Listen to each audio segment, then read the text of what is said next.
let's talk about, this is a Unit 1, Module 3, and this is the roots of rock and roll music.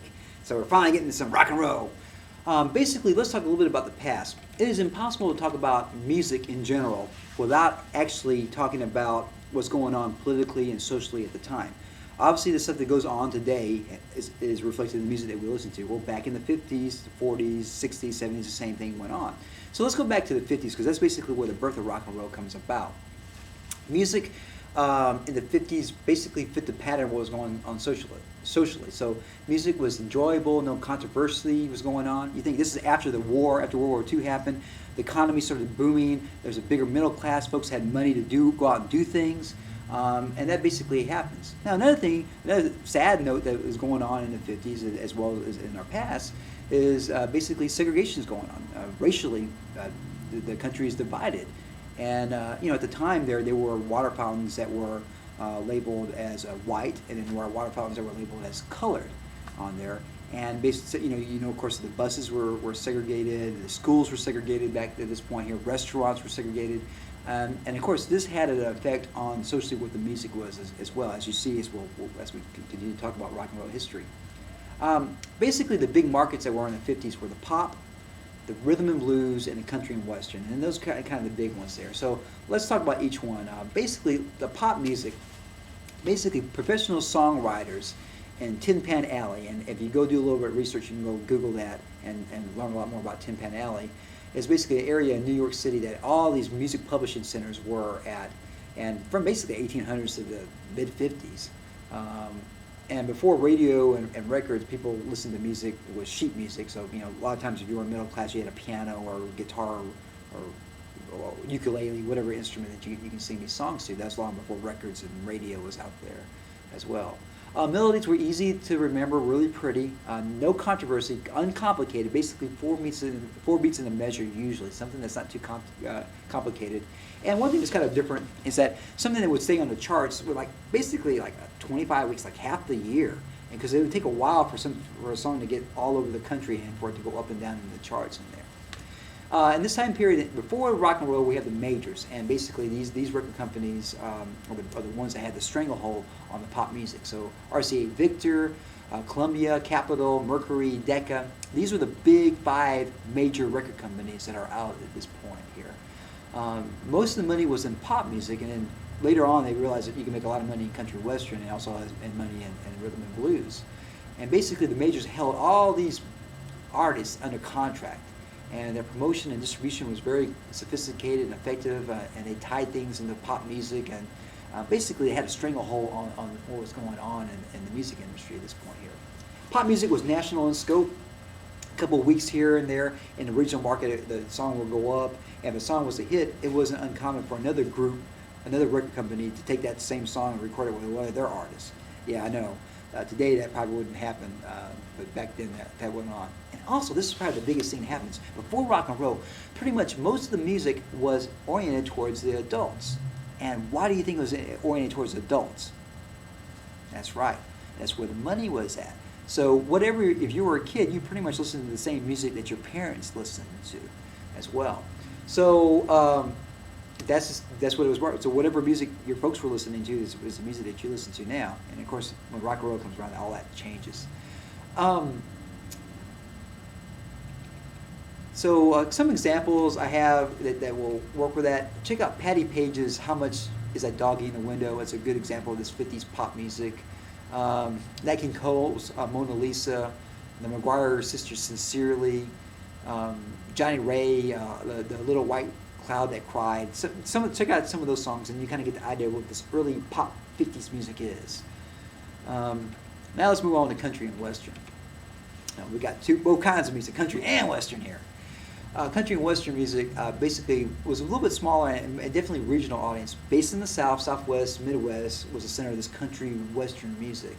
The Grand Ole Opry, of course, broadcast from Nashville, is WSM, and still to this day that's going on.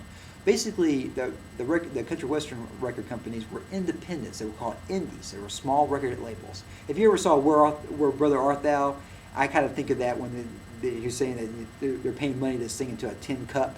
That's kind of the idea I kind of see in my mind of these early country and western groups and whatnot. I mean, record companies going out there and doing this. Low budget, few artists. They use singles instead of records because they were cheaper to put out. And instead of the sophisticated machine like the pop, like the majors had, well, in the country western, I think it's some guy in a pickup truck driving around putting his records in various truck stops and country stores on down the line and whatnot. In country music, the market was geared towards white adults, and the melodies and lyrics were of prime importance. Now, check out the lyrics in the pop music and compare that to the country and western music, because that becomes really important. And what's the songs in the country western music about? You check some of those out. The music, the melodies and lyrics were really important. The rhythm was simple and straightforward, 3 to 4 beats in a measure, usually 4 beats in a measure. The timbre of the country western singer would be a little bit nasally, with some yodels and cracks in there as well. And the steel guitar would be used, and you think of the fiddles also going on in there. And sometimes this music was called hillbilly music as well, and old time, old familiar, songs of Dixie. So there were various label names for this country and western music. And basically, go check that out. A couple of examples I have of what I call the swinging, the really hip, cool country western music.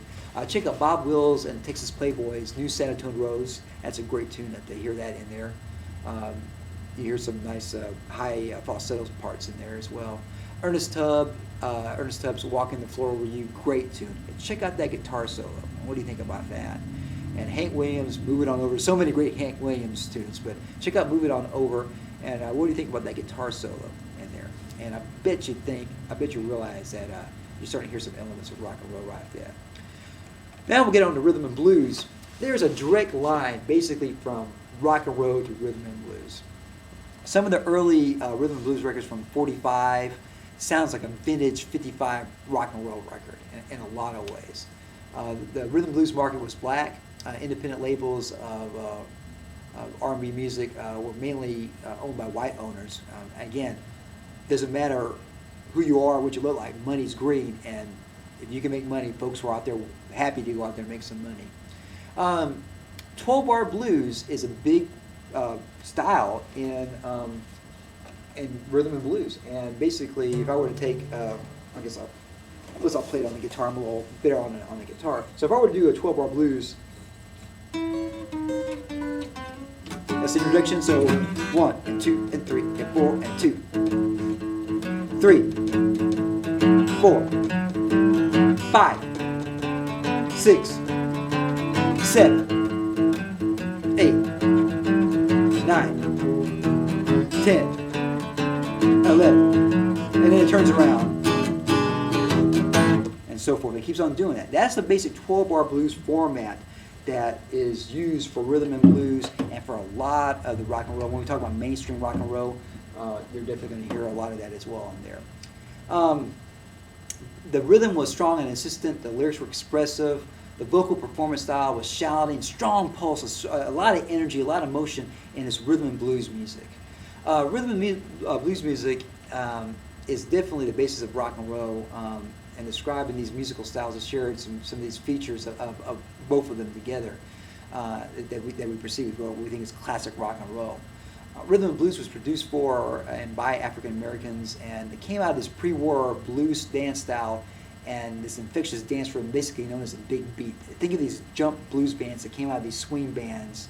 When I teach jazz history, I talk about that a little bit more, so that after the war, the swing music, a lot of these bands say, well, we want to do something new, and that big beat comes out of that, and that basically comes up. Someone like Louis Jordan pops to mind as a good example of that.